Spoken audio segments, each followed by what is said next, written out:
और जो विभागीय फाइंडिंग्स हैं उसके आधार के ऊपर वो जांचें भी अब पूरी तरीके से आंच के घेरे में आ गई कि एक दिन में 500 पेशेंट देखे गए और अगर 240 मिनट में किसी ने 533 पेशेंट देख लिए, इसका मतलब आधे मिनट में एक पेशेंट देख लिया। इतने सेकंड्स में तो व्यक्ति उस धक्का मुक्की में दर्शन भी नहीं कर पाता है जितने में आपके डॉक्टर ने उसके दर्शन करके रोग को समझकर रोग का निदान समाधान सब लिख दिया। यानी अब यह संदेह है कि वहां वो मरीज ही नहीं थे जिनके नाम के ऊपर बिलिंग रेस करके टेस्टिंग करा दी गई। अब तो जांच भी आंच के घेरे में आ रही है। अर्थात ये जो तथाकथित मोहल्ला क्लिनिक थी, इसके अंदर इन्होंने जांच की व्यवस्था की थी, यानी पैथोलॉजिकल टेस्टिंग की। अब जो विजिलेंस की रिपोर्ट्स आई हैं और जो विभागीय फाइंडिंग्स हैं उसके आधार के ऊपर वो जांचें भी अब पूरी तरीके से आंच के घेरे में आ गई हैं। इस प्रकार के फैक्ट्स सामने आए हैं कि जो उनकी तथाकथित मोहल्ला क्लिनिक थी, सर्वप्रथम तो हम कहना चाहेंगे कि स्वतंत्रता के अमृत काल में आने के बाद भी देश की राष्ट्रीय राजधानी में सुपर स्पेशलिटी का कोई इंस्टीट्यूट या ऐसी कोई व्यवस्था या ऐसी कोई लैब बनाने के बजाय मोहल्ला क्लिनिक तक ही सोच सीमित थी, जो 75 वर्ष पूर्व भी थी। परंतु उसमें भी क्या हुआ, मीडिया में भी ऐसी रिपोर्ट्स हैं, कई स्वयंसेवी संगठनों ने भी इस विषय के ऊपर ध्यान आकर्षित किया था और जांच में भी आया कि एक दिन में 500 पेशेंट देखे गए हैं। अधिकतम संख्या 533 है, जबकि जो औपचारिक समय है मोहल्ला क्लिनिक का वो सुबह 9 बजे से 1 बजे तक है।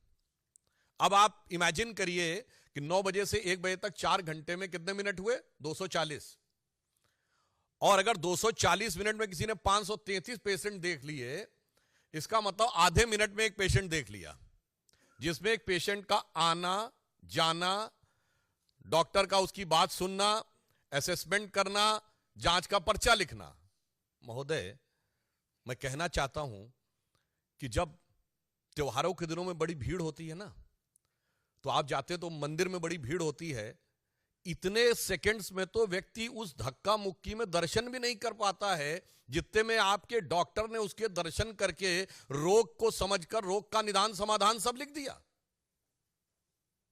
यह है ईमानदारी का नया किरदार।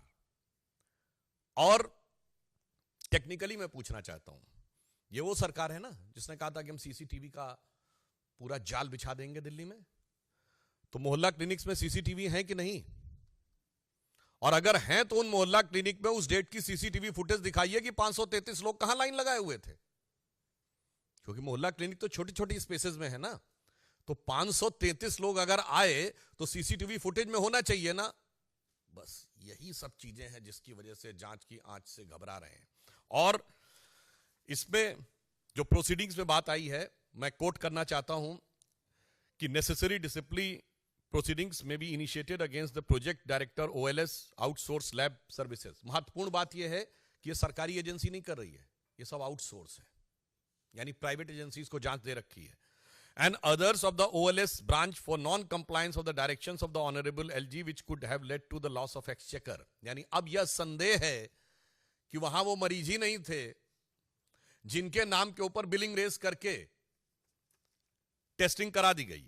A detailed vigilance inquiry may be conducted to bring out the quantum of loss of the exchequer to the collusion of the director and support staff with the private agencies। अब जो उपराज्यपाल महोदय ने ये लिखा है और ये अब पब्लिक डोमेन में है मीडिया में, उसके बिंदु क्रमांक 33 पे देखें तो लिखा हुआ tens of thousands of tests were recommended prima facie to the ghost patient, यानी जिनका अस्तित्व ही नहीं था। यही अंतर है। हमारे प्रधानमंत्री श्री नरेंद्र मोदी जी के द्वारा हर चीज डिजिटली ट्रांसफर होती है, इसीलिए ये लोग आधार का भी विरोध करते थे, क्योंकि यदि व्यक्ति का आधार कार्ड है और डिजिटली उसके अकाउंट में ट्रांसफर हो रहा है तो उसमें किसी भी प्रकार का